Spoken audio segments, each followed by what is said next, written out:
Hi, babe. I have something for you. What is it? Just a little something. Welcome to Now Playing's review of The Room. I did not hit her. It's not true. It's bullshit. I did not hit her. I did not. Oh, hi, Mark. This is my movie, and this is my life. Hosted by Stuart. But you, man, you're like fearless, and I want to feel that too. Jakob. Where in the hell did you meet a man like that? And Arnie. You have a malevolent presence. You are a perfect villain. I'm not Frankenstein. I'm hero. These podcasts contain detailed plot spoilers and harsh language. You are tearing me apart, Lisa! Listener discretion is advised. Look, we'll talk about it later. I told you I'm very busy. I can't wait till later. I want to talk right now. Today we're discussing The Room, starring, written by, produced by, executive produced by, and directed by Tommy Wiseau. Oh, hi Stuart. Hi Jacob. I'm Arnie, co-host of Now Playing. You're tearing me apart. It's Stuart. This is the host who did not hit her. It's not true. It's bullshit. I did not hit her. I did not. Oh, hi, Arnie. Hi, Stuart. This is Jacob. Yeah, you do the voice a lot better than I do. I wasn't even trying whatever that accent. Oh, it's all I've been doing this week. He's been practicing. He's the reason why we're in this room. I can remember way back when I think we did our first Brown Arrow, I Know Who Killed Me. I was the one that brought it on board. I was like, guys, you're going to love it. It's hilarious. And you guys didn't love it. And Jacob came back to me and was like, if you want a funny bad movie, you got to see The Room. I'm just shocked that this is on the regular feed. I always figured we'd do The Room at some point, but it would be an Easter egg, and then we did patron reviews instead of the Easter eggs, and it would be on there. But no, it's now on the main feed because I guess it's kind of going mainstream due to The Disaster Artist. Yeah, this is a series, I guess we're calling it. This is the first part. It's really the tail end of 2017. Goodbye, here's your lump of coal. And then we will be getting the good movie, hopefully, next week with the behind-the-scenes story about what this thing is we're here to talk about. I am only familiar with The Room because I moved to LA in the fall of 2005, and it was everywhere. Everywhere I went in Hollywood, there were billboards. I'd open up trade magazines. I'd see pictures of a black and white sullied man that looked very much like Gene Simmons. I presumed it was a Kiss documentary. I had no idea what The Room was, but it kept boasting that it was the longest running art house blockbuster of all time or what have you. It took me years to figure out that it was kind of the Rocky Horror of the new millennium. When we started doing Now Playing and reviewing bad movies and tearing them apart, I saw a lot of requests for a movie called The Room. And I got really confused, wondering why everyone wanted us to review this Jennifer Lopez, Dylan Baker film from 2000. They're saying it's the best, worst movie ever. I'm like, well, that movie sucked. I was thinking of The Cell. Oh, that is a bad movie. Not in a good way, though. No. And so I'm like, they really want us to go that deep into Vincent D'Onofrio's filmography? And I had no idea, honestly, until like 2 years ago, that we were talking about a different movie than The Cell. And we were going to do this, yes, as a patron show. And then The Disaster Artist came out, and I'll be honest, I'm a brand newbie here. I didn't even know what The Room was. I didn't know the jokes, and I'm really skeptical about The Disaster Artist. I've heard all the positive notices, but this is from the guys who brought us the interview, so how high should my hopes really be? Well, we'll see next week. My question is anyone who hasn't seen The Room gonna understand that? But that will be determined next week. I am here as the fan. As hip as I may be, living out here in LA, I did not discover this in 2003 when it was released. It wasn't until 2009 when Adult Swim played it as an April Fool's Day joke at midnight. And, I watched Adult Swim on the Cartoon Network, Aqua Teen Hunger Force and Space Ghost, just all those kind of like stoner funny cartoons. And they played this movie and I had no idea what it was. I was mesmerized. I was cracking up when they'd black out everything but like a shoulder blade during the sex scenes. I had to find out more about this movie once I saw that. And the Cartoon Network, they did that for 2 more years as their April Fool's Day joke, playing it. So that's how I came to know it. I've never made it to the midnight screenings, though. It's kind of a goal now that I've showed this to my wife, and we showed them to the kids. We sent them out during the sex scenes, but they all want to go see a midnight showing of this so they could throw plastic spoons at the screen. I know what that is because I insisted that was going to be my first experience. Wow, your first experience was the screening, midnight screening. Absolutely, and I probably would have seen it back in the day, but again, it looked manufactured. When you looked at the ads, it looked like something like Angeline, you know, like, oh, somebody's just bragging that they made this movie that people are seeing, and probably no one's seeing this movie, and they're like self-funding it appearing in the theaters. But no, this ran for many, many years in LA, and by the time I found out that it was this bad movie people heckled, it wasn't playing regularly in theatrical venues. So I didn't have an opportunity until this past week. And so the first time I saw it was about 6 days ago. I drove down to St. Louis, college campus, went to a midnight screening, and yeah, I was stunned at the level of participation. People acting things out, people brought props, and there's probably not a line of dialogue that somebody in the audience doesn't know and respond to in some way. That must be the ultimate way to see this, I would think.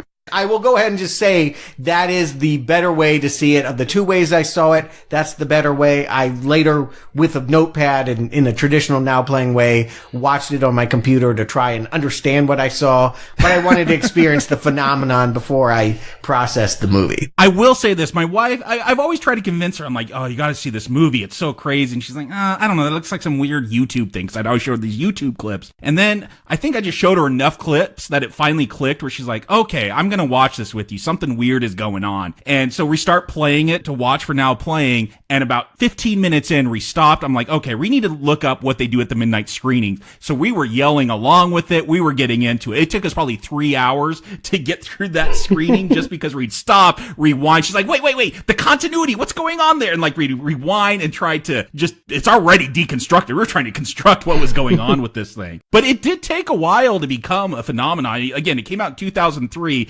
where Tommy rented out a theater so he could do the premiere for 2 weeks, because I guess for the rules of the Academy, a film has to be screened for at least 2 weeks to be considered for an Oscar. Yeah, because this one, it's gonna win. I don't want to get into all the behind-the-scenes stuff, because I think we're going to get a lot of that next week, but this guy's got some things going on in his head. He lives in a very different world than we do, but eventually, yeah, this became a huge deal. I read the Ziegfeld in New York, 1,200 seats. This movie sold out there in 2010, which was the first time since like the Star Wars re-release in 97 that place had been sold out. So yeah, it definitely got its cult following eventually. Yeah, I watched this with Marjorie so that we could both see it before The Disaster Artist. And she gave me some more misinformation. She told me Tommy Wiseau created a TV series I really find underrated, but I enjoyed, The Neighbors. He did, but I'm guessing it's a different one than the one you've seen. Yeah, I found that out later. I'm like, how could a guy with so little talent and so much ineptitude create this really funny series starring Jamie Gertz that was just smart and parodied Bollywood and all these various things, and it never got its due? Yeah, he's on a different series called The Neighbors. Yeah, if you've ever seen, again, the Cartoon Network show, Tim and Eric show, Great Job, which is just this like Dadaist humor type thing, it's just really strange. They became big fans of Tommy, and they're the ones who got it on the Cartoon Network. They were working with him. They're like, you got to develop a TV show. And so, yeah, it was a Hulu exclusive, The Neighbors. You got 4 episodes. And look, whatever is really going on with Tommy, because he is such a mystery, people might say, oh, no, this is an act. This was all manufactured to make a bad movie, The Room. I will just say this. I started watching an episode of The Neighbors. It was so bad. That is Tommy trying to make something bad, and I couldn't sit through a full episode. This is the pure essence of Tommy with The Room, with no self-awareness, just as pure id on the screen. That was my question. My true question, seeing this man, is if this was like an Andy Kaufman type stunt in modern day. The fact that nobody can even tell his age. I looked him up on Wikipedia. They don't know where he got his money. Was he importing illegal jackets? Was he laundering money? Oh yeah, people on the set thought maybe this was a whole laundering scheme for the mob. Yeah, so the fact that he is such a mystery and that he is so weird with that accent, I just kept going back to Andy Kaufman. I never doubted the sincerity, and maybe that's because I was a TA for a Film Tech 1 class in my college years. And what that means is I had a teacher that didn't want to do the job and said, why don't you take control of the class and you be the mentor for 20, 30 students that are going to tell you their ideas and you mentor them while they make their first films. I want to say right now, I've seen The Room a lot. Not this particular version, but people make this movie all the time. When you're starting out behind the camera, the amateur mistakes that are here are quite common. In fact, I would make the argument there are more movies like The Room than aren't, but there is a system in place to protect audiences from ever seeing them. Stuart, this is the big difference. None of them have tried to sell this as great American movie. As far as I can tell, Tommy is sincere. Or, you know what? He's come to kind of accept that this movie's a joke now, but it took him years, from what I understand, to come to that acceptance and just go with it. But I've read The Disaster Artist. Again, we'll discuss that more next week. But he seems pretty sincere, and he felt like an outsider. He wanted to feel like a real American, and he had unlimited money, and this is what he came up with. He was going to prove himself to the world that he was an actor, and he had great stories to tell. He was like his two heroes, Marlon Brando and James Dean. Yeah, here's the thing. I'm sort of at a crossroads because I love a good bad movie. I mean, nobody loves it more than me. I used to hold festivals at my house, invite people over when I lived in LA, and we would just love consuming that kind of stuff. But it's gotta be Schadenfreude, right? Like the pleasure derived from another person's misfortune. It's gotta be someone that deserves it. Like, I love watching M. Night movies because he acts like he's Spielberg or Hitchcock and his resume says Ed Wood. You know, like, that's the kind of thing that's fun. Common people, I mean, again, I go back to that Tech 1 class. I didn't want to ridicule these fresh faces that were trying to find their voice and clearly coming from backgrounds where they didn't have all the information and God knows what was going on in their personal life. I'll always wonder to this day about one video where some guy killed his roommate and then ate the bone. I don't know what happened to him. I don't know. I agree, Stuart, but there is such hubris with them. The fact that he had some clothing line and he wanted to get his SAG card, his Screen Actors Guild membership. And so he made a fake commercial for his clothing line and submitted it and he got his SAG card. This is someone like, if he couldn't get in there with his talent, he was going to buy his way in there because in his mind, he was so great. So I think he's kind of asking for this critique. He wanted this. He wanted to be big American movie star. And so he's got to deal with those repercussions. Yeah, and I think sometimes that can be really interesting to see somebody, even if they're not talented or it's not even about them. I mean, I had this feeling about the song Friday. Like, just to watch this 13-year-old try to recreate what we assume is just an average pop song, the mistakes that are made say more about us sometimes than it does about them. And I do think that, yeah, if this is somebody's idea about what an Oscar movie is, it may have some relevance on, how we look at dramas and the way that Hollywood markets some of its serious movies. And I would just say that anyone who creates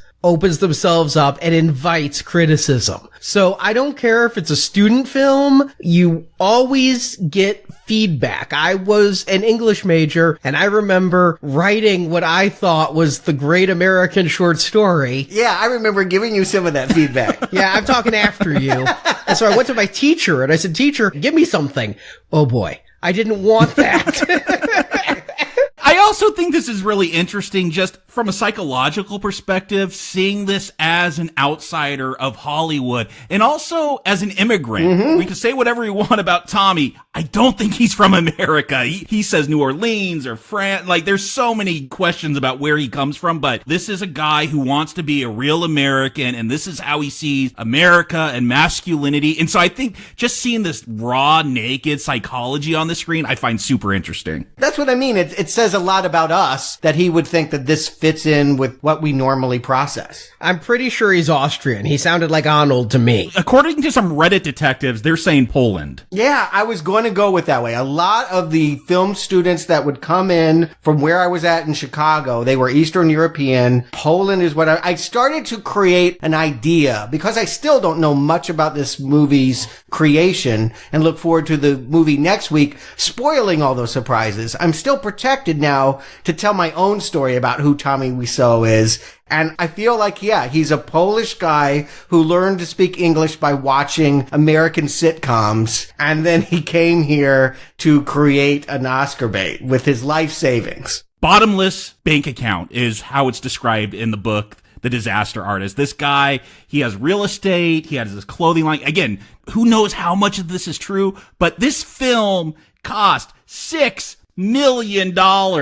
When you told me that, I had no idea about that portion of it. It looks so poor. There are so many technical problems. I've seen so many good, well-made movies that are $500,000 or less. It was astounding to think that they had that much resource to be good and wind up with a product like this. Yeah, this is soap opera cheap. This is single set. This does scream student movie to me because we'd look when we were making student movies. What do we have? We have your apartment. We're going to bring in some lights and some cameras and some actors, and it's going to be basically a stage play in a single room that we're filming because that's what we got. That's what this seems like. Well, they did have a soundstage. Look, he had 2 cameras. He bought all the equipment, not realizing you could just rent this stuff. He bought a 35mm camera and an HD camera, had a custom mount built so he could put both cameras on there and film them side by side at the same time. Everything used is from the 35mm print. He says, like on the DVD, and again, this is before I think he became real self-aware, so I don't think he's joking that much in it. He's like, oh yeah, this is groundbreaking, using 2 cameras, digital and film, and I'm gonna release a whole book about how this is the future of film. Like, he had no idea what he was doing. This is a Panavision movie. Yeah, that is an expensive thing. They don't give it to you. I mean, so he bought it. He just flat out bought from Panavision. They make you rent their cameras. That's crazy. Panavision was so excited, they gave him a whole crew to help him use this stuff. They gave him a script supervisor, Sandy Schecler, I think it said. That's the Seth Rogen character that we'll be talking about next week, who now he's fighting for credit for directing this film because he really took over the production. I mean, if you want it. I mean, again, this could be Alan Smithy. I think now you want it. Now it's a moneymaker. Yeah, you're right. Money solves all of these issues. And what was embarrassing now, is he can eat out on this for the rest of his life. Yeah, I mean, he made his money back and is still making money on this. So, in the end, who are we to judge, right? Oh, we're here to judge. Yes. Give him the plot. Good luck. Yes, and we will give red arrows or brown arrows to the room. Yeah, just give us the relevant scenes. It should be a real short plot summary. Tit shot, ass shot, tit shot. Wait, that what you're talking about, Jacob? If those are what you feel like in the relevant scenes, really, this is a William S. Burroughs cut up thing. You could put these scenes in any order and it will make as much sense as what we're going to talk about. I think there's an order you could put them in that would make more sense. Yes. I don't know. I tried. I'll talk about it. Johnny, played by Tommy Wiseau, is a wealthy banker. He lives with his fiancée, Lisa. Future wife. Fiancé is never said. It's future wife, future husband. But despite Tommy showering her in gifts, Lisa no longer loves Johnny, so she seduces and begins an affair with Johnny's best friend, Mark. Their affair continues for weeks while Johnny and Lisa's wedding draws ever near. Or days or years. It's very unclear. Finally, at Johnny's surprise birthday party, Lisa's duplicity is confirmed. She leaves Johnny for Mark, so Johnny kills himself. Guilt-ridden, Mark dumps Lisa, who's left alone as credits roll.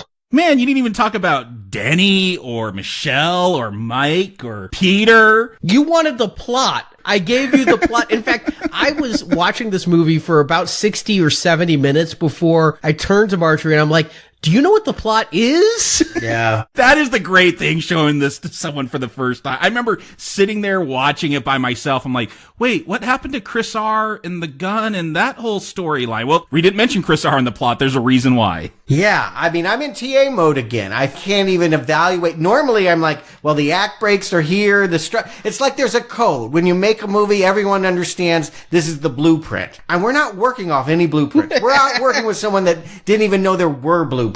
And so, again, I approach this less as condemning someone for not following the formula and more like, what are you trying to do? I mean, let's start with the title. Why is this called The Room? I really wondered that. And in fact, I see it in all caps sometimes. I wondered if it stood for something or what room is it? Is it the living room or is it the bedroom? There's a lot of this that takes place in one room, but it's not like the whole thing is in one room like that hotel room series from Lynch. It might be a little bit helpful to understand that this was originally written for the stage and it was like 500 pages long. Oh.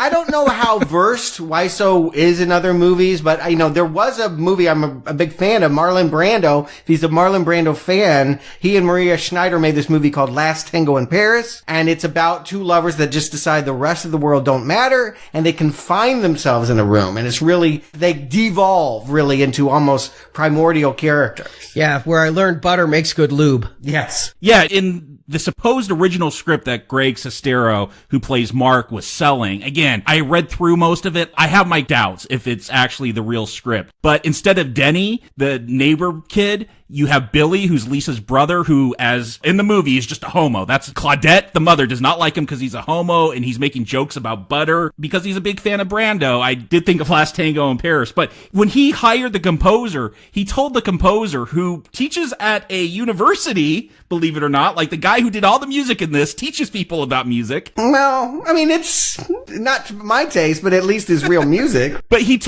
like, you watch Streetcar Named Desire. This is the same type. This is a modern version of that. Whoa. Like, yeah, he is obsessed with Brando. The way I take this title ultimately means is it's hermetically sealed. Wiseau is doing everything and he's not taking opinions from anybody else. And this is something you always tell people early on. Make friends with other film students, get other ideas, have a group of people you trust and bounce off ideas. If you are the director, producer, writer, actor, and all decision maker, you're really sealing yourself up into a room that's going to look very weird when you show it to other people. I think you put more thought in that title than Wiseau did. According to him, it's because many things can happen in a room. Good things, bad things. It's real life.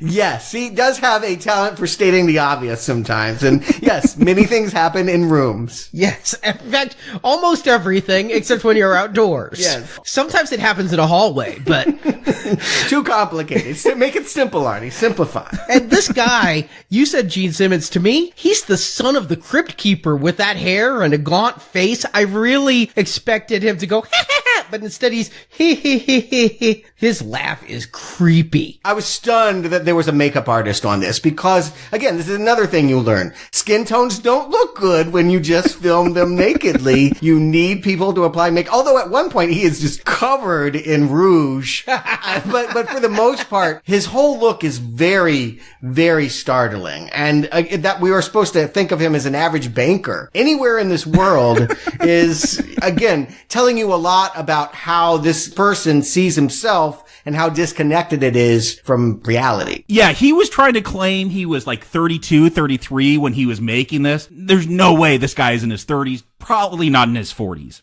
maybe in his 60s. He's ageless to me. I have no idea. I honestly couldn't peg it. He doesn't look 50 to me, but yet he doesn't look 30 either. I don't know what he is. This man is an enigma. Honestly, he could be the villain of the next Leprechaun movie and I'd believe it. To me, though, he just looks like what people call Eurotrash. All the ill-fitting clothes, the wardrobe person should be fired, the makeup person, like everything is ill-fitting and baggy and tank tops and cargo pants. The pockets just stuffed so they're billowing out. Again, I just had this image of him learning English by watching 10 years of Full House on Ukrainian TV and coming here and feeling like I can do this too. In fact, so much about this movie, this setup, the opening shot. I mean, when we get these establishing shots of San Francisco, one of them is of the Fuller House. So yes, I wanted to break into the Full House song. You'll also notice Alcatraz a lot. There's a famous, again, I don't know how true it is. In that supposed original script I read, there's a whole subplot where Johnny is a vampire and he had this idea for the Vampire of Alcatraz, King of the Vampires, which, look, I'd watch the hell out of that movie, but I'm guessing that's why you see Alcatraz so much. I'm sticking with Full House, particularly when we get to the room, and at first I'm thinking she won last place in the Britney Spears lookalike, and then I'm thinking, no, she won first place in the Stephanie Tanner lookalike contest.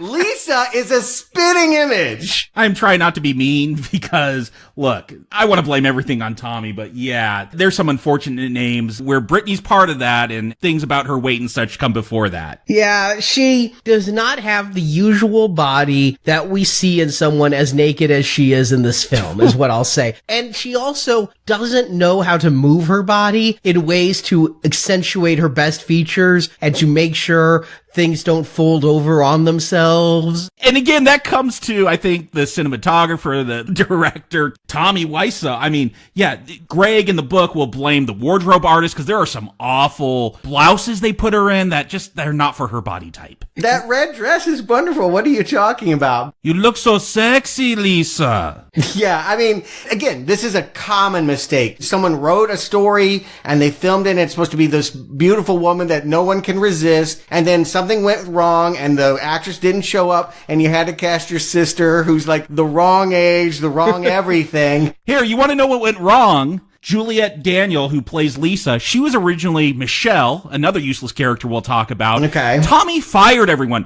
Greg Sestero was not Mark. There was another Mark, but Tommy's like, I want you, Greg, I want you. He fired like half the cast, blamed it on the producers that do not exist. There are people that he knew that were dead when this was made, that he said were producers, so he could blame it on someone. He just mixed and matched all these actors, kicked people out of roles, put new people in it. So yeah, they're awful casting choices.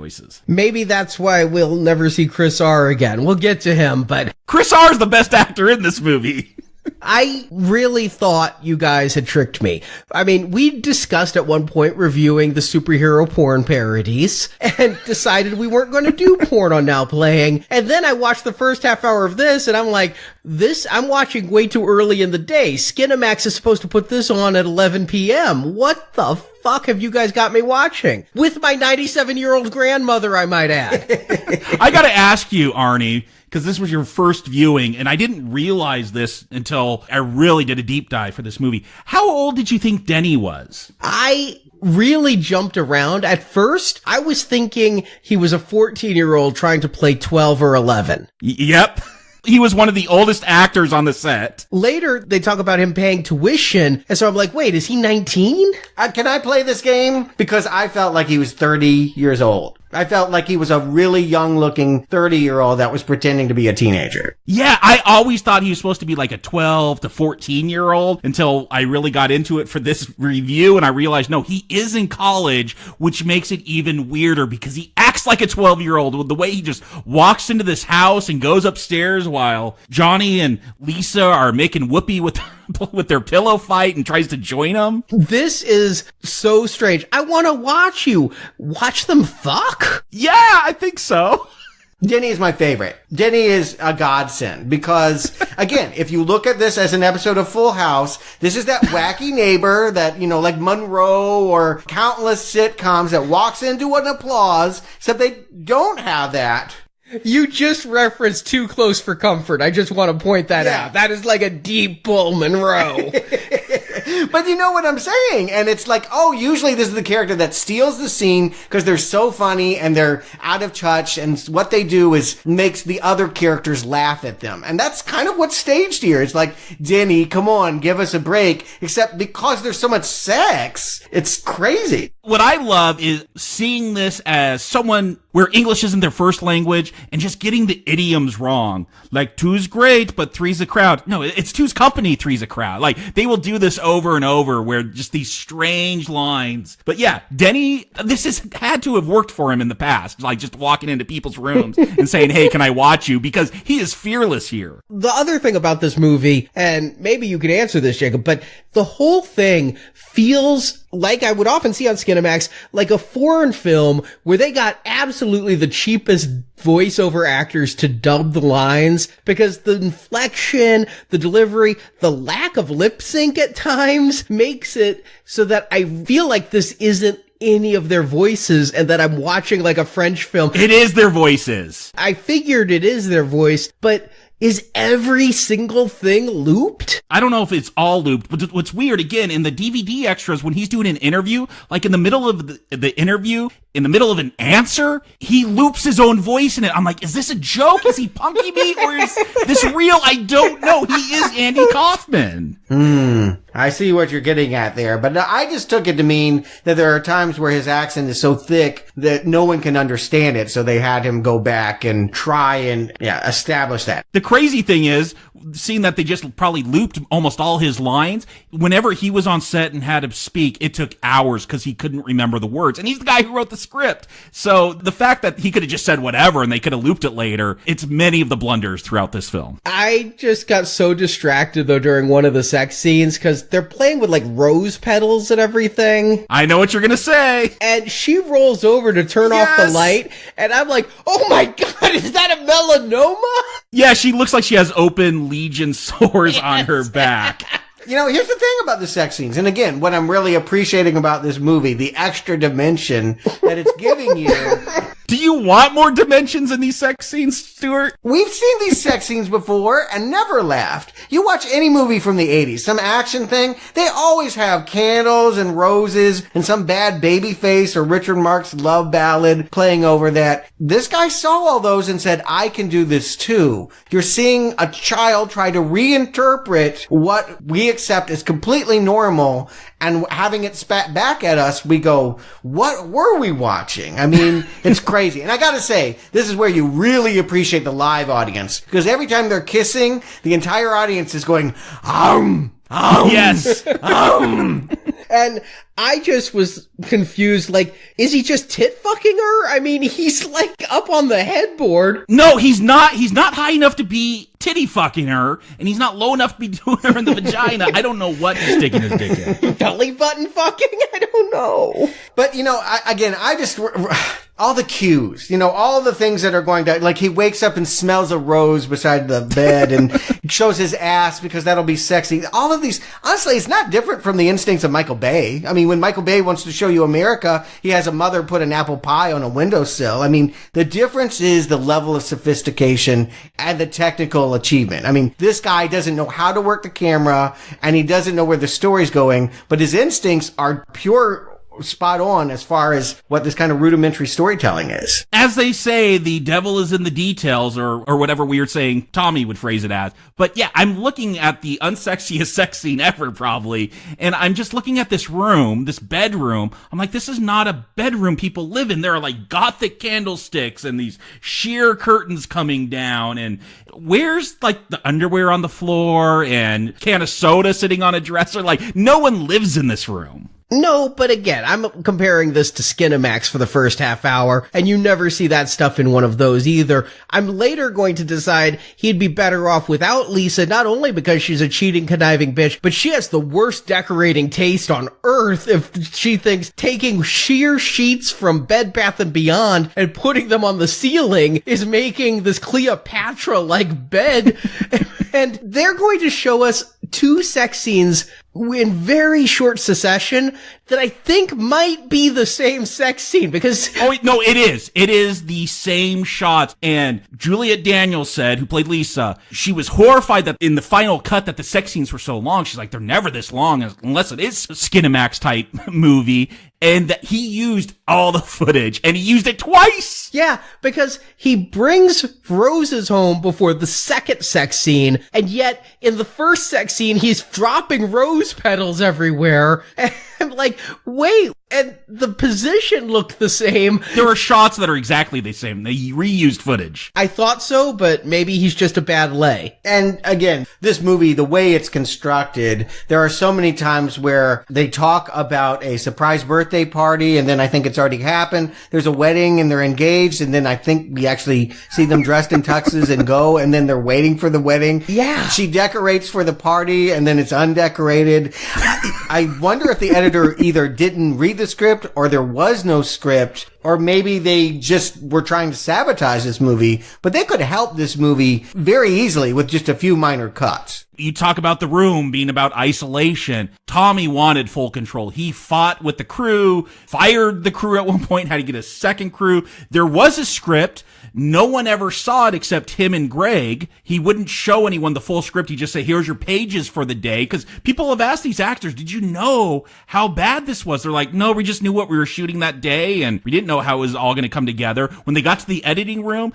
Tommy wanted full control. The editor's like, well, we should do this. We should get rid of this scene. He's like, no, this scene very important. He took full control. Yeah, so he's really the editor. I mean, yeah, again, it feels that way. It feels like no decision will be made without Tommy signing off. I've seen too many of those films. Some people can do that. You can be Kubrick and do everything, but very few people are Kubrick. And certainly when you're starting out, you want to trust the people around you that have done it more. I mean, people would try to ad-lib lines to make them make sense, and he would catch them and say, no, redo it like I wrote. And there's been a couple movies like that where they want to correct the English and the director is not an English speaker and tries to turn them back. But here, there's so much sex in the first half hour that I literally think this guy spent his money just to be in bed with an attractive naked woman. I watched a Batman porn parody that was written by the Joker in the movie. He wrote it so the Joker had all the best sex scenes and all the crazy sex. And I'm like, you are so transparent. I see exactly what you're doing. I thought that's what this movie was. I had no idea the sex was going to just disappear after 30 minutes. I'll say, to be fair to Tommy, which I haven't been very fair to him, but he is European, I think. Probably.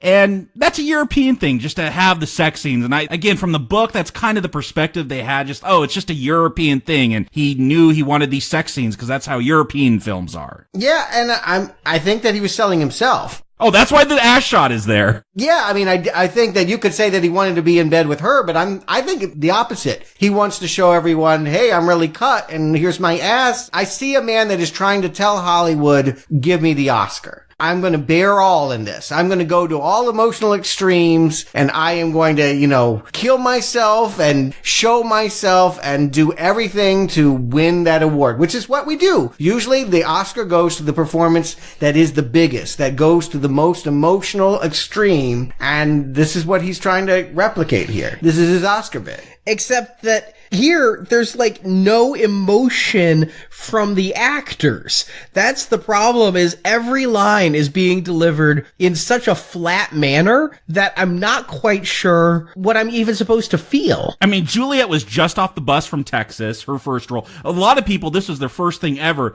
Greg Sestero, his biggest role was in Retro Puppet Master, like a prequel, I think. I've never seen those movies. I watched it specifically for this morning. I did watch a clip.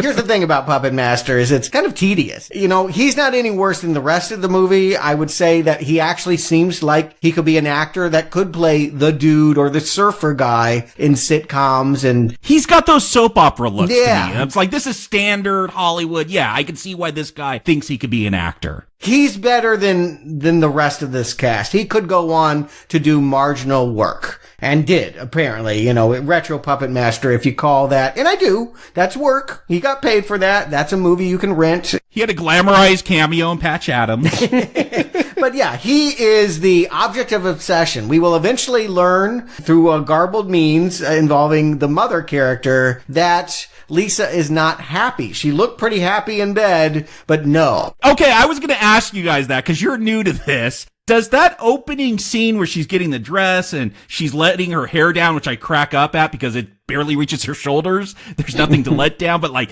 they're banging for a long time and she's smelling that rose in the morning. Does she seem like someone that's annoyed with Johnny, that she wants out of this? No. there's something missing there because she seems really happy unless she's just such a faker. I mentioned again, there's the 2 sex scenes right in a row as she tells her mother she's unhappy between them. And yet he comes home with some flowers in that scene. I love the dog in that scene. Hey, puppy. Yeah, that's one of those great scenes because obviously you cut that. It serves absolutely no narrative purpose to show where he gets the flowers.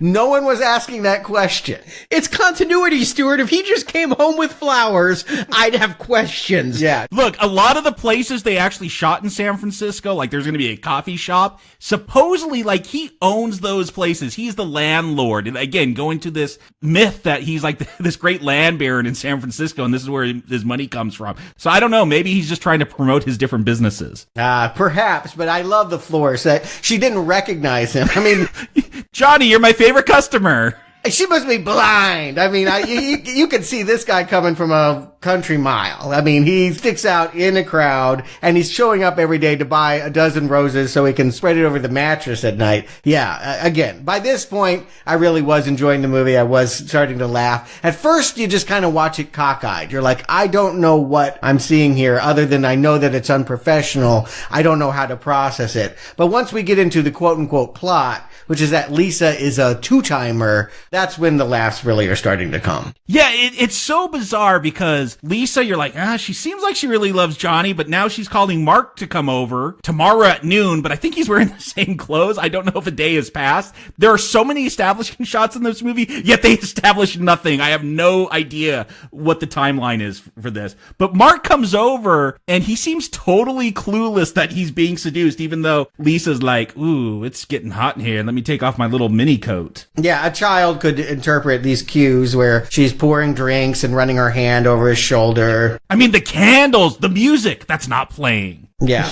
But he hears the music. He's like, what's going on? The music? Yeah, except I don't think the soundtrack's music is actually being played in the scene for the actors. If we were to do a drinking game, how drunk would you be by the end of it with him saying, Johnny's my best friend? Almost as drunk as if we did that every time she says, I don't love Johnny. Perhaps. Or the word hi is said. I mean, there are so many drinking games you can make with this film. Every time that weird bulbous flesh mound pops out of Lisa's neck when she talks, so many reoccurring things that you could get wasted on. Yeah, but this seems to be a hang-up here. I'm going to guess that something about this story is autobiographical, and this is it. That this Wiseau had a best friend and had a girlfriend, and they were all so nice to him, and then surprise, surprise, one day he found out that they were cheating on him, and this is his interpretation of that. And it's funny to me because it's so clear that he should know that they're cheating. I mean, later on, yes, he's taping them. They're literally saying it in front of him. He's on the staircase about 3 feet from them. And yet there's this denial. And there's also this put on here that Mark keeps saying this bitch is making him do this, that he doesn't want to cheat on this. I feel like this is where this character is just not owning up to his own responsibility in the failure of this relationship. I'll just say that this is a very misogynistic film. Yes. Like, none of the women are good. There is a fan theory that Lisa is a witch and she's just casting a spell on Mark because he's like, no, we can't do this. This is awful. Then they fuck. And he's like, why did you make me do that? I'm never going to do this again with you. I'll say this much. There is that myth of men can't say no. If a woman tries to seduce a man can't say no. I have been in the situation where my best friend's wife tried to fuck me. I said no. So you can indeed say no. But that is, I think, what they're going on here is, once a woman gets close enough and rubs enough, you get an erection and all of a sudden, well, it's like a drug. As soon as you're hard, you're like, well, I gotta fuck you now. I just can't, there's no choice. And over the course of the movie, the only character evolution in this entire movie is that at the beginning, Mark's like, you made me do this. And then he's like, don't make me do this again. And later he's like, all right, let's do this. Again, having read the book, there's something about Tommy Wiseau. I don't want to say he's a homosexual, but I feel like there might be some tendencies. Like, we see the way he interacts with Denny in this movie, like the way he's holding him, and his fingers through his hair. In The Disaster Artist, he's got this relationship with Mark, and when he thinks he's superior, they're best friends, and then Mark gets his retro puppet master role, and he like turns against him, and he's very jealous. So I don't make a distinction between Johnny and Tommy. Like, they are the same person. This is an autobiographical role here that, yeah, there's this deep-seated paranoia that he feels for whatever reason. This has probably happened to him, and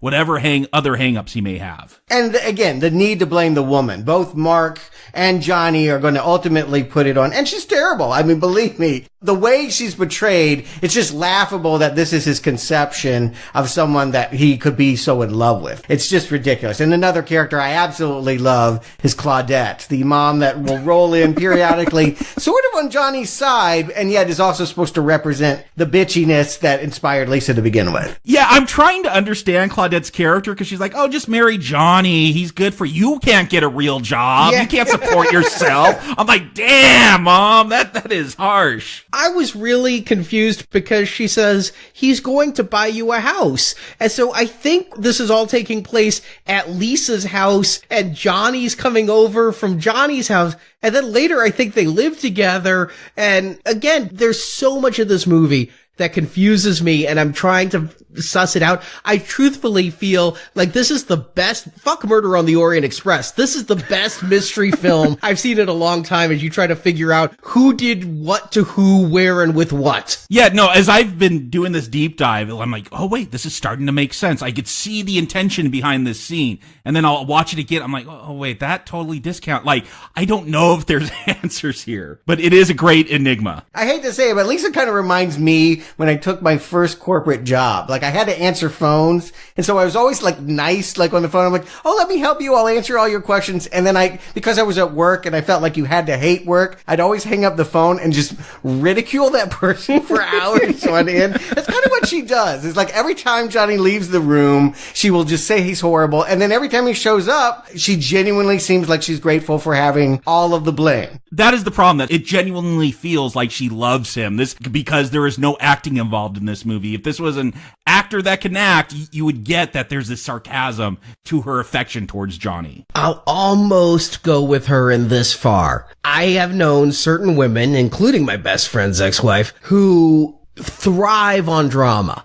And she may be perfectly fine with Johnny, but she's watched too many movies, much like Wiseau has himself, and she's watching soap operas and she feels like her life is boring. And so she's going to tell people, I don't love Johnny. She may love Johnny in her way, in so much as a sociopath is able to, but she's doing this to rile up her mother, to build drama. She's going to seduce the best friend. Why do you seduce the best friend? Well, this is a very small cast. There's not a lot of choices, but people do pop up out of nowhere later on. Yeah, no, we don't even know what Mark does. We don't know what his job is. It's never told. We're told he's doing great at his job. Claudette confuses me like everyone does, because at times she's like, just go with it. Johnny's good for you. He's going to get you a house and a car. And then other times she's like, you can't break his heart. Just marry him. I feel like Claudette is the reason Lisa is awful, but I feel like Claudette would also just say, you know what? Just marry him and fuck dudes on the side and don't get caught. Like, instead though, she's like, no, you got to be true to him if you're going to marry him.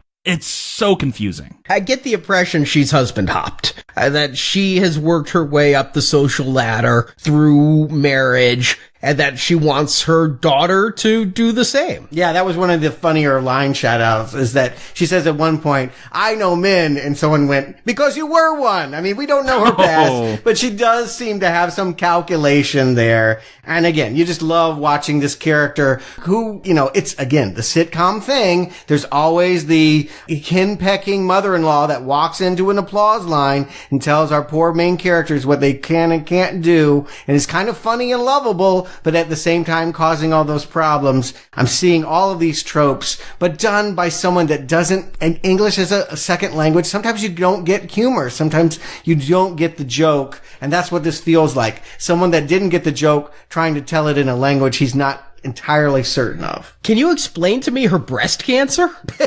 Nope. Hey, Arnie, didn't you hear? They're curing lots of people every day. Don't worry about it. I think that was meant to be showing that she is overdramatic and over the top, that she doesn't have breast cancer, and that this is just a woman that is going to, like every sitcom mother-in-law, just make these grand statements, much like Lisa will make these grand statements. But because of the way it's scripted, it does end up becoming this chilling dismissal of a poor woman that got breast cancer. Here's the thing, Stuart. You're saying, oh, maybe they're playing it this way or that. In the original script, like, that breast cancer thing keeps coming up. Like, that is not a drop subplot. But whenever he decided to do this revision, it's a drop subplot.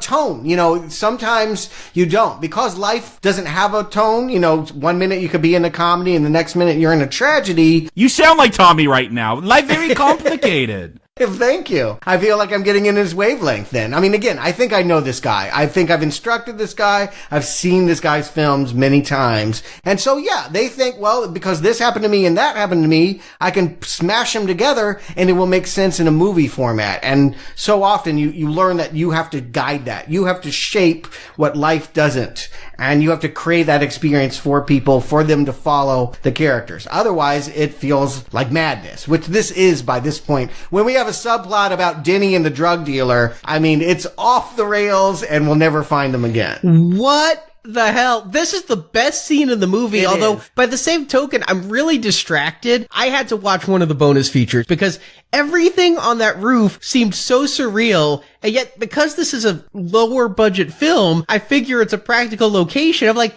is there a green screen there? And yes, all of this is green screen. There is, even though Tommy owns an apartment building in San Francisco where they could have filmed on top of it and done all this practically for much less, I'm sure. The only thing I'll say in that defense is sometimes it's hard to control the wind, but since so much of this is looped anyway, you don't have to worry about sound. You film it in the real location. I remember the first time I watched this is when I just said, wait, nothing's paying off here. Like, Chris R. shows up, best actor in the film. I like the coffee barista better, but I know what you mean. That was a real employee. But yeah, he pulls that gun out because Denny owes him money. Now, in that original script, this was Billy, Lisa's brother, being held up by Chris R., who had some other name. He supposedly owed money because he was a prostitute, and that was his pimp. Oh, okay. So there was a darker edge to it, it sounds like. This comes off as a very special Family Ties. No. The mother in the scene and her incessant shrieking takes it from Family Ties to just, bitch, what interest is this of yours anyway? Well, that's what's so great. If you go by that script, that was her son, who she had disowned because he was a homo, as she puts it. I see. But because it's structured the way it is, she literally met him the previous scene, and now she's like getting in his vice and, what kind of drugs? Who are you? I mean, yeah, watching her take control of this situation is absolutely hysterical. I don't know who I love more in this scene, Denny or Claudette, but yeah, it is one of the highlights. I do love Lisa, too. Just, what kind of money was it? I don't know, Japanese yen? What do you think, bitch? That is one of the great, misnomers of just what kind of money it is. Yeah, I was just thinking U.S. currency. And just her delivery, like, what's going on? Somebody help! And just as weird as Chris R. I mean, this movie does so much wrong. It does everything wrong. But again, it really, really felt like Skinamax when we're in, I guess, their apartment and two completely new characters come in and just start making out on the sofa. I'm like, are we going to have another gratuitous sex scene? This is not how you introduce characters. Yeah, Michelle and Mike, who they just come over to fuck in their apartment. Like, that's their thing. That's what Lisa is going to tell us. They like to use our apartment for fucking, basically. And they pull out, again, the idiom is not chocolate is the symbol of love. No one says that. It's an aphrodisiac. But I guess that translates different into Polish or wherever he's from. Yeah, and this is definitely a common mistake. If someone is trying to tell a joke in a student film, they usually will tell it again and again and again because it's so funny. And like, how many times does this character come back and talk about the underwear? Me underwears. I don't know if it's legit or not, but prior to the screening of this movie, they ran an advertisement. It looked like a Calvin Klein ad in which you can apparently go to TommyWiseau.com and buy his branded underwear now. Like, this scene has gotten so popular, there's a spin-off. If you're looking for a collectible... I don't want to think about anything of Tommy's being near my dick. Well, if you got some Christmas cash to burn, apparently you can get this underwear. That is just so hysterical that they keep bringing it up. Yeah. The only thing funny is when he's eating one of those chocolates while she's going down on him. He's got his O face before she's even gotten to his dick. I thought that was his, like, I'm chewing a caramel and she's going down on me. And so this caramel is good and the blowjob is good. And that's just the wacky face when two great things that taste great together come. And I think the reason to have her, God help me, I'm looking at structure, but the reason why you have Michelle is she is Lisa's best friend. So she is going to be there to be giving advice to Lisa, as Lisa's saying, I'm cheating about Mark. And then we have these scenes with Mark and Johnny as well, where they're running or playing catch or catching up or whatever the hell they're doing. What is with this game of catch, too? This is... The obsession with the football is fun to watch. Yes, it's American. This is macho. This is American man. Yes, exactly. I think, before we get into that, I think the inciting incident to move this plot on, I think, maybe, if there is one, is Johnny doesn't get his promotion, so Lisa gets him to drink, and she starts accusing him of hitting people. We never see her say that to him. We'll see her say it to Michelle, though, like, he hit me. Yes, this is the entrapment that, she's become Sharon Stone now. The femme fatale is that if I get you drunk, you never drink, and he loves the taste of, whiskey and vodka together? I don't know if it's apple juice and vodka in the original script. It was hot chocolate and cognac. Okay, well, whatever it is, it does not look delicious. He cannot hold it. And then the follow through here is she's got to hit herself with a sack of oranges and leave a bruise or something. Like, she's got to look like he hit her in order to sell this story. But no one knows that he got drunk last night. I mean, this is a failed frame job, but that's what she's doing. Yeah, you didn't need to really get him drunk just to say he hit you. Yeah. And there's no bruises. Again, this is just one of those women who like drama. And I don't mean to stereotype women because I know not all women are like this. Sure knows my wife is not like this, but I've just known some women like this. And apparently so has Tommy Wiseau. Yeah, I mean, look, David Fincher did Gone Girl. This is no Gone Girl. It's trying to be, though. The book hadn't come out yet, but yeah, it's trying to do that. Women are evil. They're going to entrap you. Well, Michelle comes in to be Lisa's best friend. Okay. And she has her own boyfriend. Okay. But where does Pete come from? Pete, the psychologist who, in some scenes, he's really pulling for Lisa. Oh, she's a good woman. In other scenes, he's calling her a sociopath. Yeah, his answer to everything is, it's very complicated. He never wants to actually give any kind of guidance for how to process this. God knows Johnny needs some mental therapy at this point. I would love for a character to come in and sit with him and have him look at what's going on and say, what role are you playing in this? Instead of putting it all on Lisa. Because if you're funding all of this, I mean, it could easily go away if Johnny would just take responsibility and control. But no, he keeps turning to his friends, and, Mark is not coughing up that he has slept with Lisa, and Peter is, I'm not sure where his allegiances lie, but he is not going to tell him to dump Lisa. In fact, he's going to go to the wedding. Did you notice the weird staging in that scene? Peter keeps getting up and then sitting down, and then he's I don't know, looks like he's about to knock over that CD rack. I didn't notice, but I haven't watched this as much as you have. Yeah, no, the reason that's happening, because I noticed that, I'm why is he playing with the CD rack, which is about to fall over because it's not bolted to the wall? Apparently he fell down the stairs, that staircase in the room, and had a concussion and had no depth perception during this scene. Oh, wow. That was a functional staircase? Because it was really wobbly. Well, that's probably why he fell down it. Okay, yes. That was another funny audience thing. Anytime anyone went up or down, they would, make creaking sounds. I mean, again, if you see this with an audience, there is no moment. There are parts of this movie, when I watched it alone, I felt like, wow, this is a lull. And really, anything with Peter kind of felt like a lull. But when we're with the audience, they've seen it a million times. They've found the jokes. They will provide the comedy when the movie lets you down. Yeah, what's hilarious, that staircase, it's two sound stages, because it's an upstairs and a downstairs. That staircase does not go up to the other sound stage, so they can only walk up it so far. The staircase in the bedroom, they have to hide around a corner and walk out if they want to look like they're walking up it. It's much like the shed on the roof that's supposed to be a staircase, but it's on the very edge of the roof, so it's obviously there's no way to use that as a staircase unless there's a ladder you climb straight down. Again, I've watched this almost frame by frame, just pausing it. you could see them just kind of crowding in the corner when they're walking into that shed on the roof to act like they're walking down the stairs. I was confused because Mike lived upstairs, but Johnny has a 2-story, townhouse, so how big is this building? Denny lives here too. Yeah, Denny lives there, Mark lives there. The outside shots, the establishing shots of that apartment building do not match the architecture we'll see. Yeah, are there alternative timelines? Is this Twin Peaks or something? Sometimes he's a pedestrian, sometimes he has a car, sometimes he's taking the trolley, sometimes he's married? Yeah, no one takes the trolley! There's no one that lives in San Francisco that takes the trolley. I am well aware, yes, that is for tourists only. Here's the thing. Let me just run through an example of this for you, because we get the whole drunken scene where apparently that's when Lisa comes up, oh, you're going to hit me. And then we find out we're going to get to a scene in the alley where they're playing football with Mike when he talks about me underwears. That is the next day. So within a day, we get a scene with Lisa and her mom. We get a scene with Michelle and Mike. We get their introduction,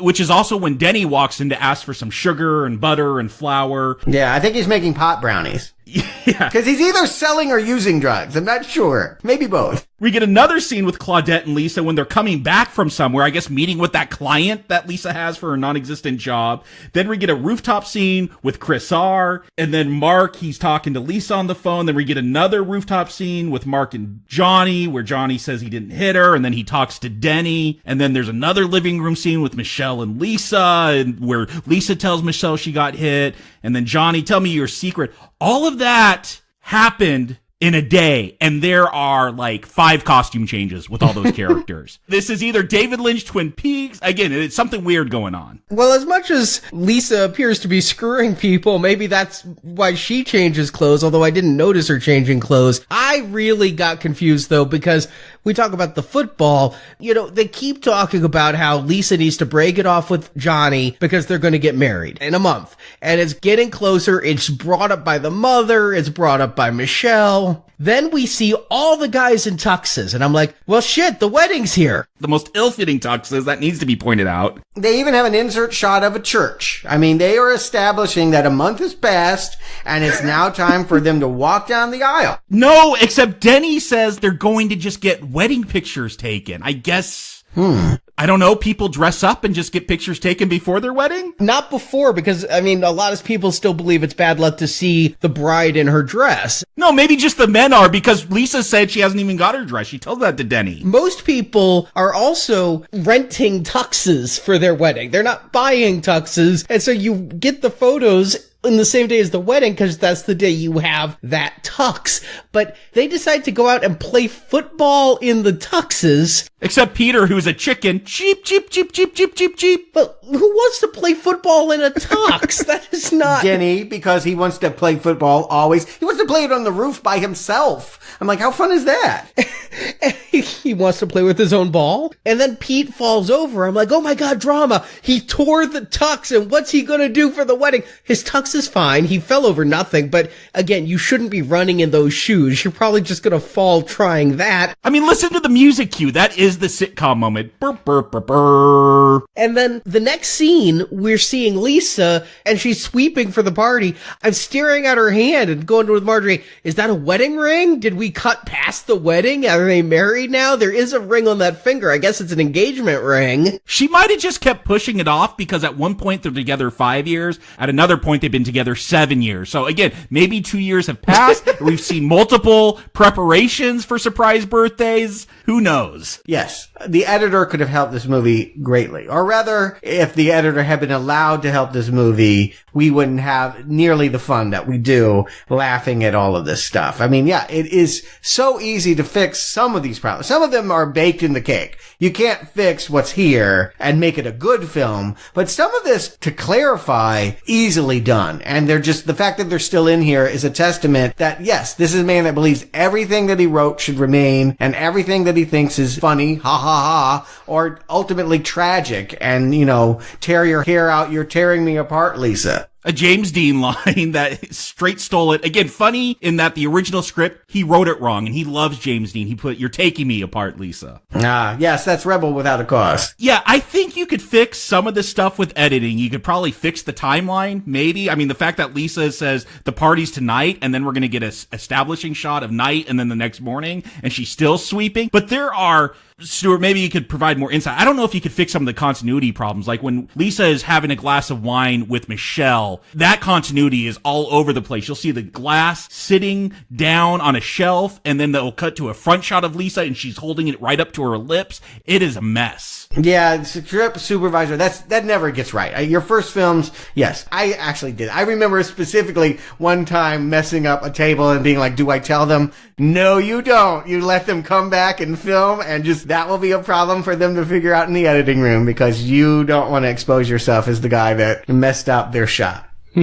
But yes, it's very common for people to move a lamp around, and then when it's supposed to be in the same scene, yeah, you're seeing all of these kinds of mess ups. These are the kinds I expect out of first films. And again, if you don't have a sharp script supervisor, you're going to have a lot of those. So somewhere as Lisa's preparing for a party for a man she doesn't love and screwing a man she's apparently falling in love with, who's his best friend. Mark has been talking about this woman he may or may not be dating. At one point he says she's married, once again leading me to believe maybe they got married, and he's still hanging out with Johnny, and they go to get some hot chocolate and some tea. But not cheesecake. Everyone else is getting cheesecake, but they're not. And right after that scene, Mark is like, I don't like him anymore. What happened there? What happened was that's how it felt like to Tommy. You know, whenever this happened in reality, he felt like everyone was nice to him, and then all of a sudden they had turned on him, and everyone has betrayed me. And if he had a more grip on reality, he could probably have seen that they were probably using him the whole time. Guess what? Open your eyes. He talks about at the bank, I have a great idea. They make lots of money off it already, and I not get my promotion. Like, he is the greatest person. He is Jesus Christ, and everyone has betrayed him. He's a genius banker, a great lover, a great friend, and everyone betrays him. Again, step out of the room, Tommy/Johnny. Look around. Ask the opinion. This to me shows someone that has extreme navel gazing. He does not understand that these people were probably using him all along, and so it feels like this hard turn to him.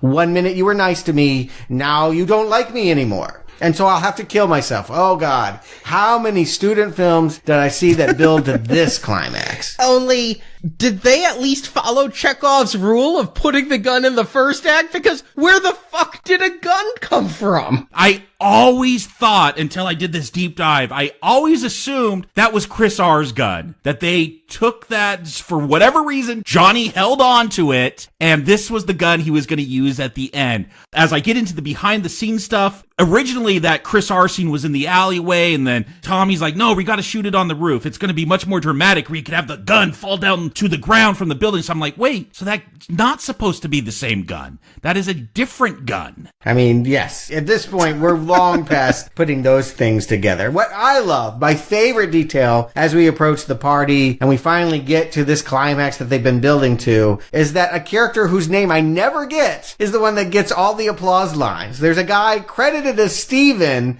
who will be the one lecturing Lisa throughout this party. Why did you do this? How could you? The audience is, of course, yelling, and who are you?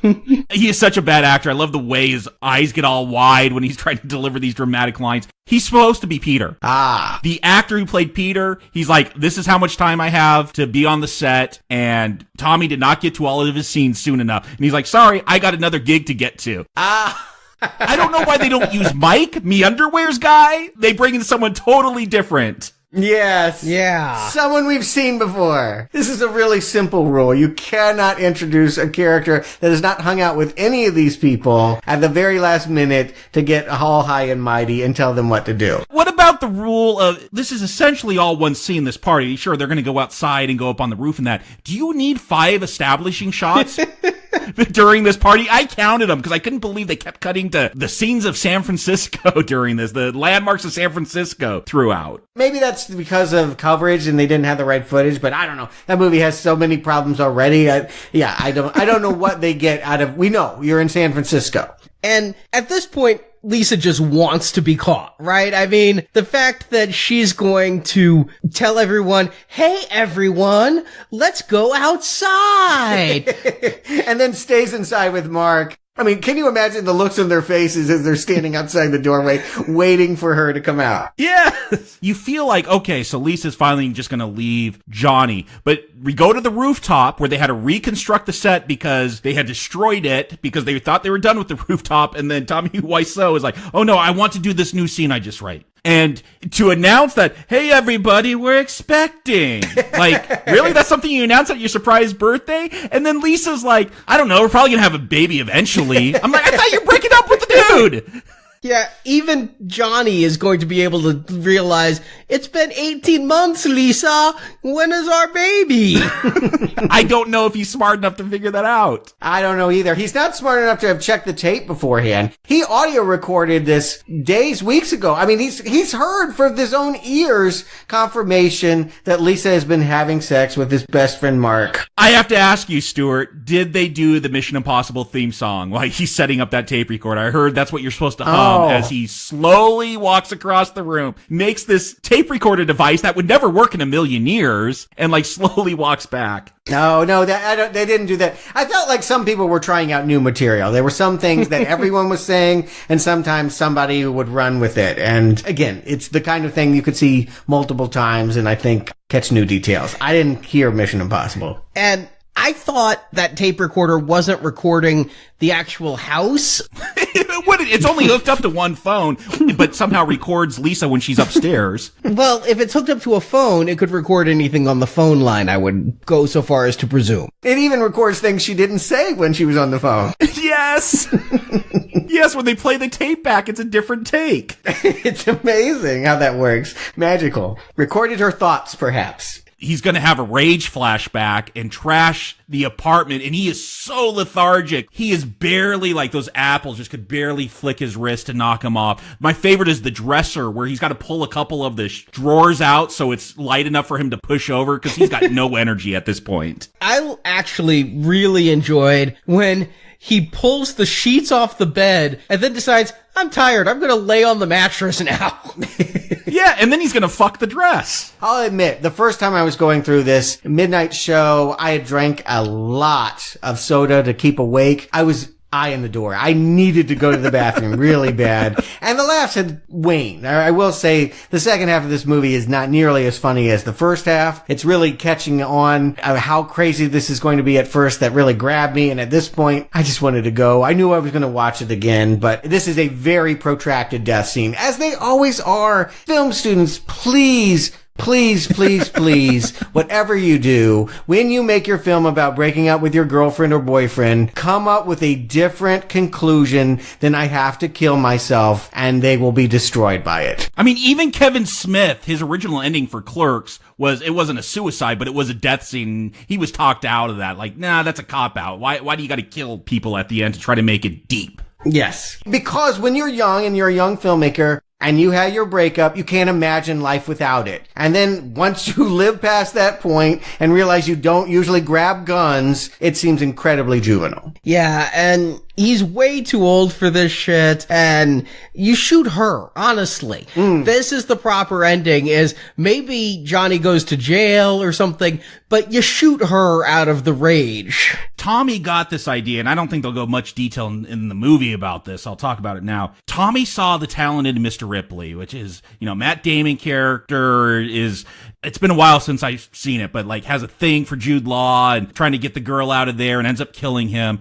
Tommy saw that movie with Greg and he's like, that's it. I will now prove I am great American movie maker. And what Greg says is, as he read the script, is that he took that relationship, that love triangle, and twisted it where Tommy is both the innocent Jude Law that's going to be murdered, but he's also the twisted Matt Damon character that he's going to end up killing himself. I think maybe Denny is Matt Damon because the movie does end with him crying and... Except he's calling him Tommy. Yeah. I didn't catch that. That's funny.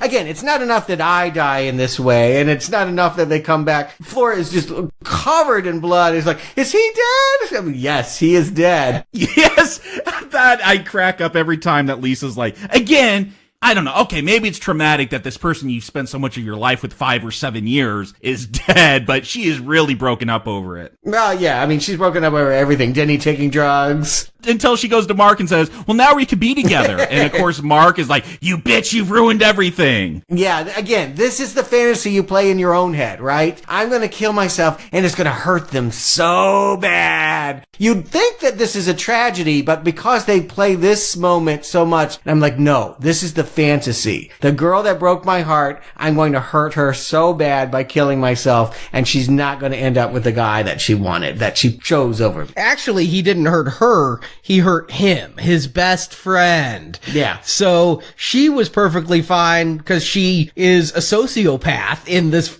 production. According to Peter. Look at her actions. I mean, she's a gold digger, maybe, but again, why not just stay with Tommy? No. It takes a sociopath to say he hit me, he got drunk and he hit me. Fair enough. And then to do what she does and to come out with it at the party. Peter was dead on about that. And it shows here. She's like, is he dead? We could be together. It's the best friend who, for whatever reason, didn't like him anymore, suddenly realizes how wrong it all was, that he was thinking with the wrong head, and he's gonna get away from this bitch before she does it to him. Yeah, I love he bends down and kiss Jesus/Johnny's head because he's so sad. And that's it. We hear the sirens come up and fade to black into one of those cool R&B songs. Yeah, the mood is quickly erased by those finger snaps and that sexy cooing about being like a rose. Did they clap along with those songs? I hear that's what you're supposed to do. I was in the bathroom. Couldn't tell you. Oh, okay. All I know is they heavily marketed the soundtrack. You know why? Because when he worked with this composer, he's like, I want full rights for music, everything. And the guy's like, whatever,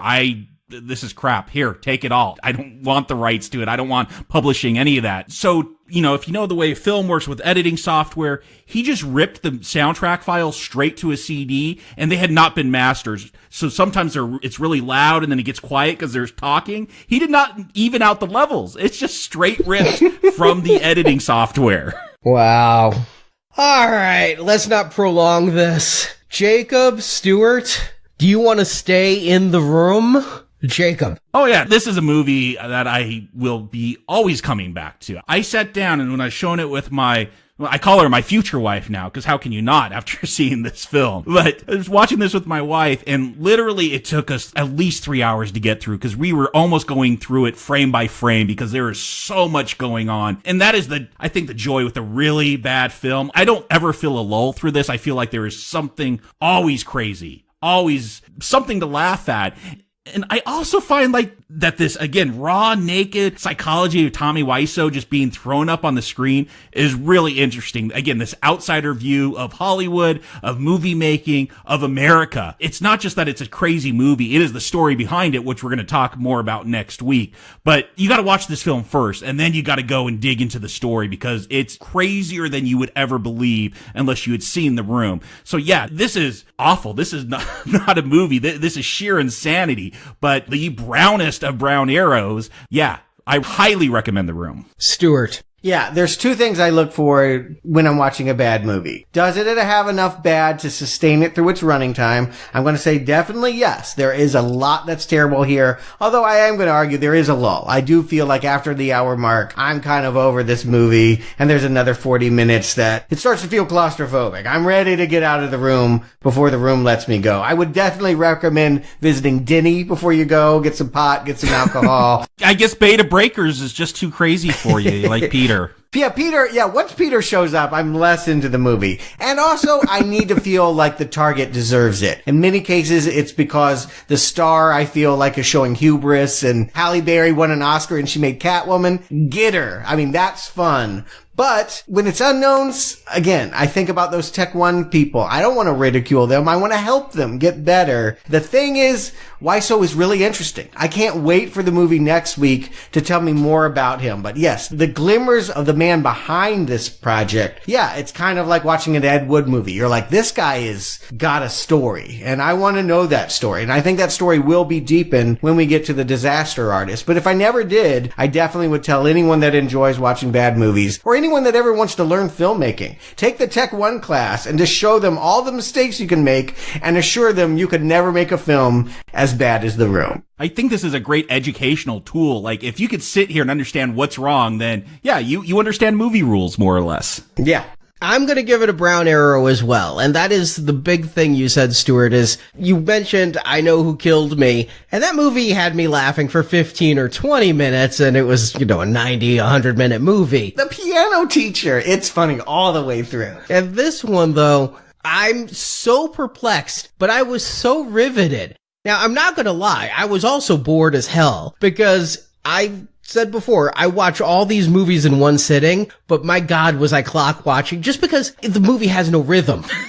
You don't know what act you're in because there are no acts. I had no clue how much time had passed. I couldn't even base how much more of the movie was there. At one point, it felt like 30, 40 minutes had passed. It had gone from 50 minutes to 1 hour. But yet, for that first 45 minutes where I'm trying to just grasp with fingernails what's going on, and then the party scene. I'm like, I thought we skipped the party scene at one point, and I'm like, how do you skip the party scene? Because if you're building to a party scene, that's where all the characters come together and you have a resolution. That's what you do. They get a party scene, but they still don't all come together because Peter's gone. It is so inept that it does have to be seen to be believed. I'm sorry, Troll 2, this does hold the title of worst, most inept film I've ever seen. So, it's a brown arrow. It's gonna look green on the site, but this movie's stinky. I imagine Tommy Wiseau to also be stinky. Just looking at him, I just imagine an odor. Yeah, that hair, yeah.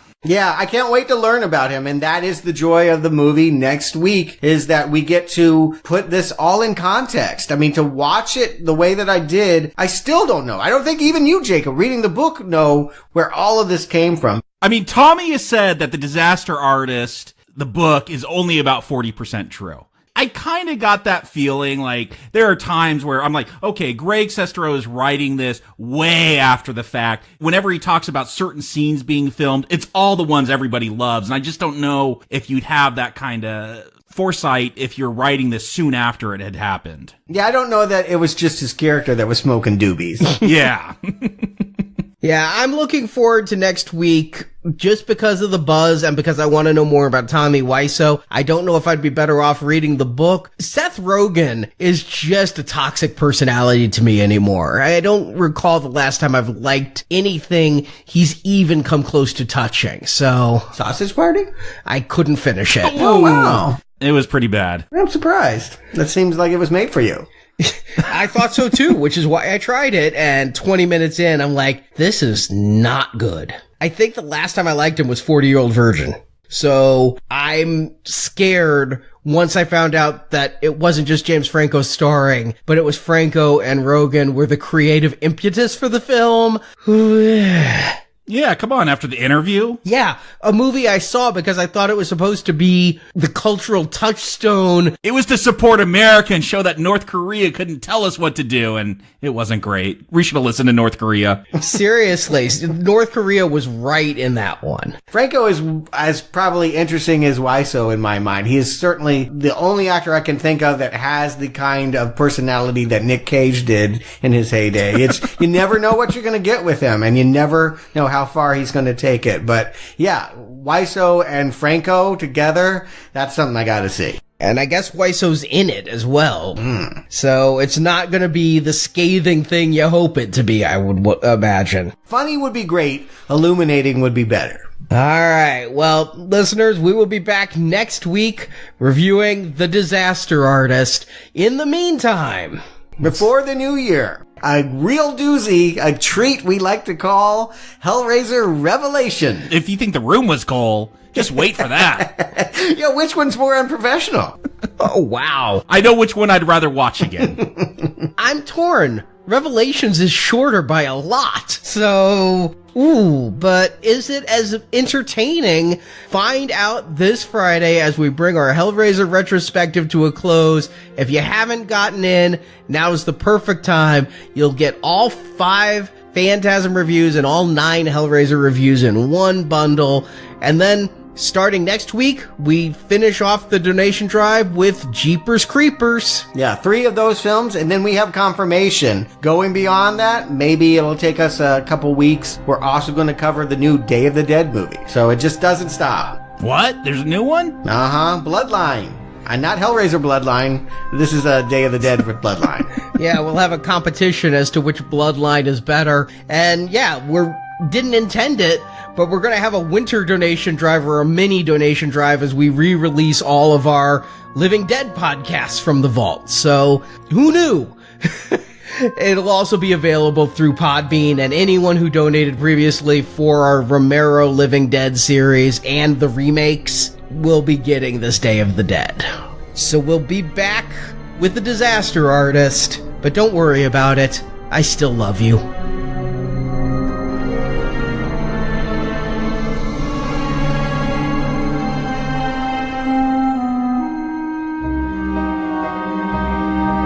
Okay. Wow. I'm glad you like my comedic movie. Exactly how I intended. Thank you for listening to this episode of Now Playing Podcast. Well, I guess I better be going. I'll just talk to you guys later. We hope that you've enjoyed the show. Why did you do this to me? Why? For more movie review podcasts, visit the NowPlayingPodcast.com archives. I show them. I record everything. There you'll find podcast film reviews including Troll 2, Eraserhead, Killer Clowns from Outer Space, The Garbage Pail Kids movie, Kiss Meets the Phantom of the Park, Jupiter Ascending, and more. I just like to watch you guys. Find hundreds of movie review podcasts at NowPlayingPodcast.com and come back each week for another new movie review. Sometimes they're just too smart, sometimes they're flat out stupid, other times they're just evil. Now Playing relies on listener support to keep operating. Wait, you have the money to make this? I have, it's no problem. For our podcast's 10th anniversary, we have released over 150 donation podcasts through our Podbean page. Available there are reviews of all the Quentin Tarantino films, including Kill Bill, Reservoir Dogs, True Romance, Jackie Brown, and Pulp Fiction. With podcasts on the Jurassic Park movies, the Alien films, Planet of the Apes, War of the Worlds, Poltergeist, and more, find them all at Now Playing's Podbean page and in the NowPlayingPodcast.com archives. You have my money, right?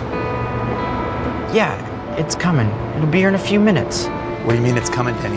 Where's my money?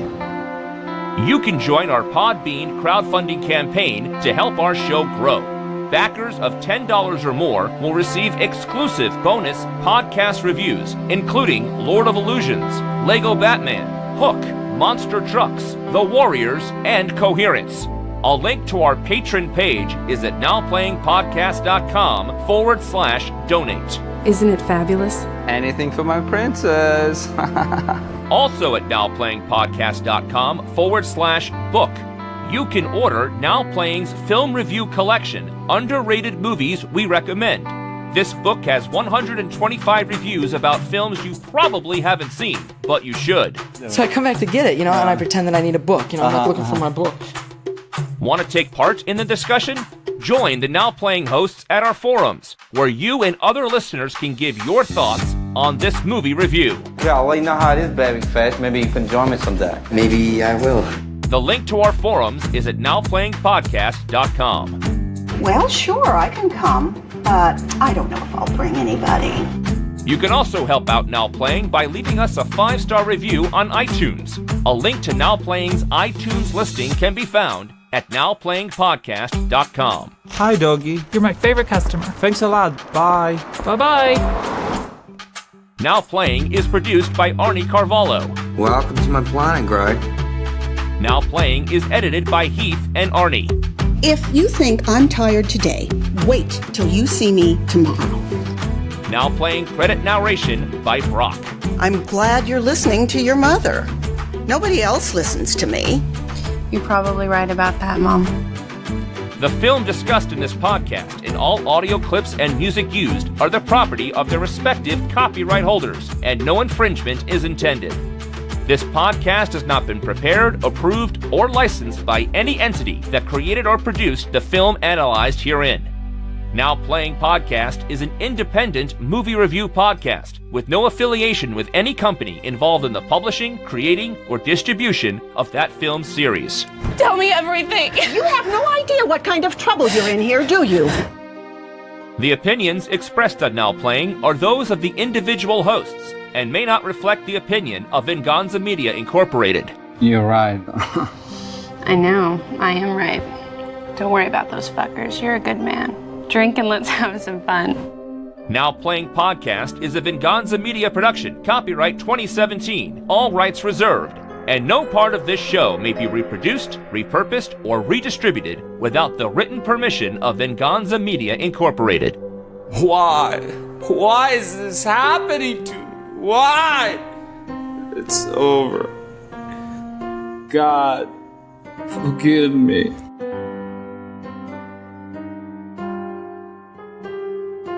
Good night, Johnny.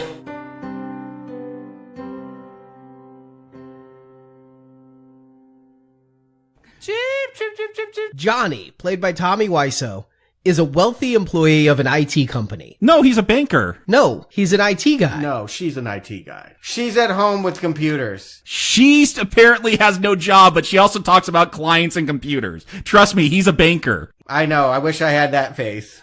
To put up for the listeners. I really thought he said that he had a new client who is a bank for his IT company. No. He got a new client for the bank. Tell me about it. I can't. It's confidential. So, Mark, how's your sex life? I understand, but I thought he worked in IT.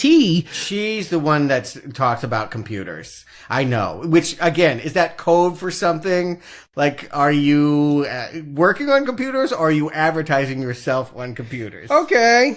I think she's selling computers like freelance because she doesn't go to work. She was wondering why the phone doesn't ring, and I think we all can see why. No one knows what her service is. All right, I'll start over. Johnny, played by Tommy Wiseau. Mike has been talking all about this woman he may or may not be dating. No, Mark. Mark has been talking... Fuck these names! But yeah, Denny, this has had to have worked for him in the past. Like just walking into people's rooms and saying, hey, can I watch you? Because he is fearless here. Hi! What was the one in Small Wonder? There was a girl with pigtails that would always do this. Oh, the redhead, yeah. Yeah. And then to do what she does and to come out with it at the party. Paul is right on with that. Paul? Peter. You will never get it right. It's got the P. Just throw out any name. It makes as much sense. Yeah.